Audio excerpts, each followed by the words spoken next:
почитуван обвинител Зврлевски, почитувана обвинителка Јанева.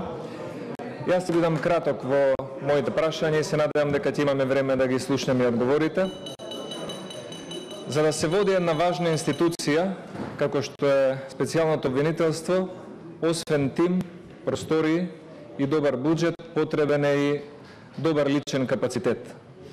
И би сакал по однос на личниот капацитет баш, госпоѓо Јанева, да добиеме одговор од вас, бидејќи многу аналитичари, медиуми, пратеници, правници или неправници шпекулираат за тоа колкав е вашиот личен капацитет да водите една вака сериозна институција.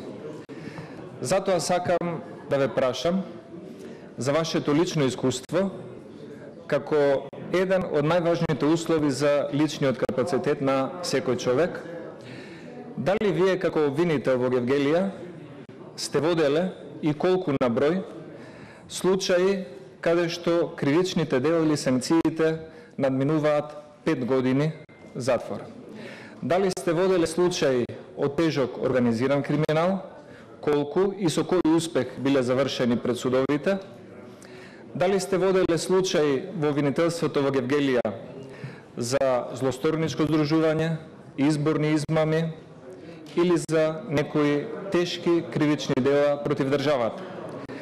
Затоа што утре, како обвинител, ќе се соочите и ќе излезете пред вашите колеги, обвинители, адвокати, судии, правници, и ќе треба, освен со вашиот настап и со вашето претходно портфолио и работа, да бидете уверлива во она што ќе го презентирате како материјал.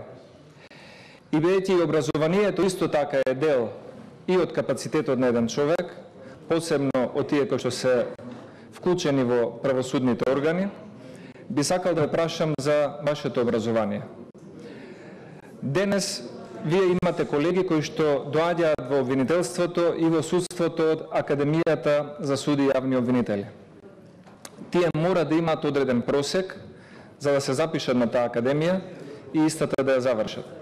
Дали вие денес, доколку би се пријавиле, би успеале да се рангирате во Академијата за суди и јавни обвинители?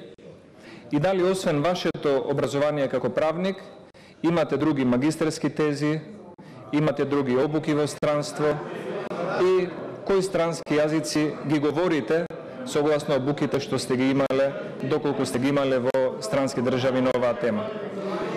И на крајот уште едно прашање, господи Јанева, бидејќи водите различни случаи, а секога се повикувате на интересот на граѓаните и на владењето на правото во Република Македонија, сакам да ве прашам кој интерес на граѓаните во Република Македонија повеќе го нарушил или кој закон повеќе го пречекорил господинот Едмон Темелко за да биде притворен, единствен македонец градоначалник на една општина од 5000 македонци во Албанија, за разлика од господинот Верушевски, кој што треба да биде ослободен?